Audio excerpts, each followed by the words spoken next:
Snezhnaya is just around the corner, but before we take our first steps into the main snowy region, I think it's time I address the elephant in the room. I've made so many design breakdowns for the Nodcry cast, and it's time for Dottore to get his own video to shine. This was by far my most requested video for this Let's Discuss Design series, and I can only hope I was able to do everyone's favorite Dr. justice. As always, I will likely be touching upon some spoilers related to Dottore, so if you haven't completed the Nodcry and Sumeru arcs, I suggest skipping the video.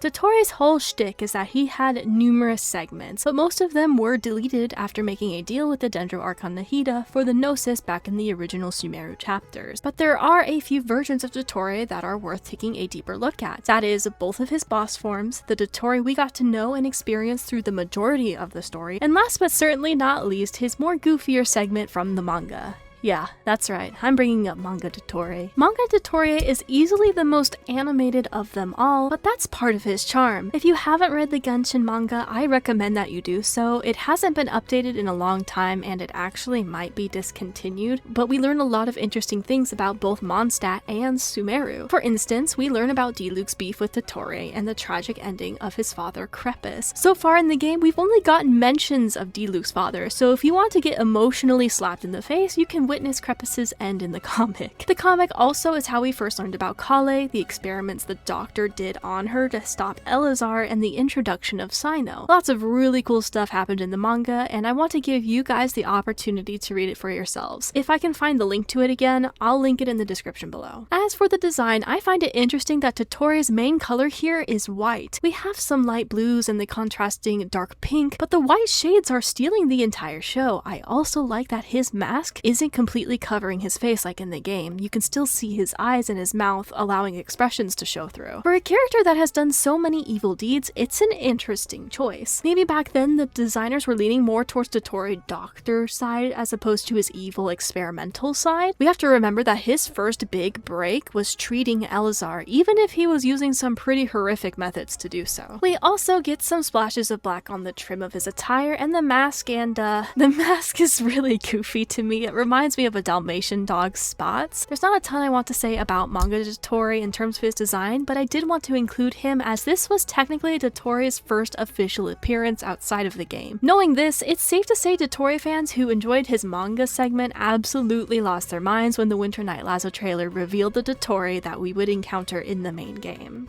The first detail about the main Dottore that immediately caught my eye was the plague-like mask attached to his coat. Having him, a doctor, take inspiration from plague doctors is genius. Part of me also likes that this plague mask isn't his main one. It makes me wonder if he's saving it for special occasions, or if it was one of his older masks that he couldn't bring himself to discard. I guess with the reveal of his past, one of his older segments does end up wearing the plague mask, so we technically did get an answer to this. Unlike the manga Dottore that used mostly white in his color scheme, the main Dottore we encounter has a mixture of black and white with a bright teal for the accent color. I absolutely love that they did not shy away from making the test tubes extremely bright. The earring from the manga version carried over to the in-game Dottore, and we even see lighter highlights on some of his fabric. Even if you came to love the manga Dottore, I think it's safe to say that Dottore got a major glow up for the game. I do wish that the designers went with silver accents for Dottore instead of gold, as that would help fit in with the overall cool tones of his color palette, but the gold doesn't look all that bad on him. The one main critique I do have about this design is the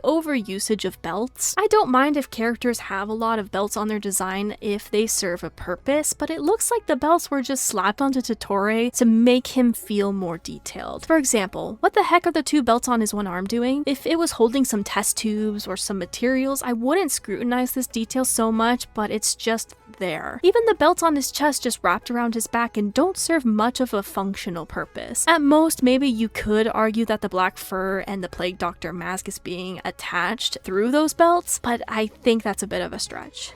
Even so, I would say Dottore's main segment succeeds at visual storytelling. The mask covering his face tells us that he has something to hide, and the Plague Doctor mask clues us in that he might be involved in the medical field. Once we see the bright test tube earring, we can put all of the visual context clues together to realize that this character is a scientist of some kind. I'm confident that if you showed someone this character who has zero context about Genshin, that they would be able to draw the same if not similar conclusions. This is why visual storytelling is so so important. It can tell us who a character is without knowing much about them, and when a design evokes curiosity, it's even better. Why does he hide his eyes? Once you play the game and discover that all the Fatui have masks, it immerses you into the game's lore further. We've discussed manga Dottore and the main segment. Now it's time to look at Dottore's first boss form, the Heretic of the False Moon. I actually like that his design doesn't change a whole lot in this boss form. His hair gets longer, his one arm glows, and the smaller trails of fabric in the back become larger and brighter. And of course he gets this giant moon apparatus that has 2 moon marrows and the one fake one that he made himself. Even with all of these transformations, Dottore still retains the black fur,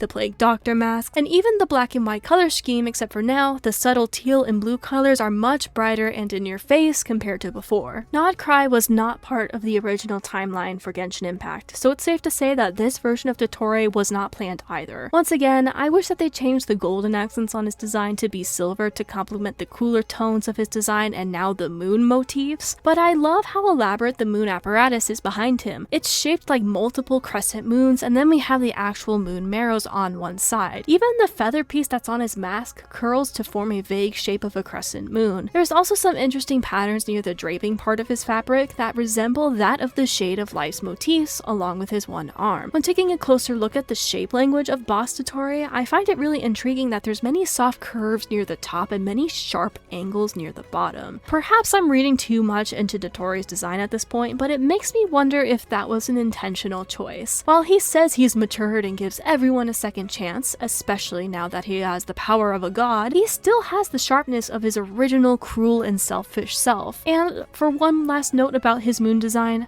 I love the color balance. They balanced the bright blues at the top with some at the bottom. They made his legs black so that they don't blend in, and the same black color is still seen with the fur over his shoulders. To ensure that the shapes are broken up properly, they extended the white part of his original outfit as well. Even though this Dottore suffered a defeat by the hands of the Nodcry cast, this wouldn't be the last time we see him. In the Truth Among the Pages of Piranha Quest, we not only get his backstory, but we get one final boss form. The one that invaded Irminsul from death. I absolutely love the direction that they chose to go with this boss form. Dottore is dead, and this version is the half of his soul that he left in the Northland Bank. Because of this, he has no more human flesh. Instead, it's completely blacked out, making black one of the primary colors of this boss design. In doing so, the teal and blue colors that had remained present in all of his designs thus far are the brightest in this version. Before, we only got a small splash of red on his mask, but now it's bleeding downward into his chest and one of his arms, showing the corruption of Irminsul. If the Irminsul and the Shade of Life's motifs weren't obvious before, they certainly are in your face now with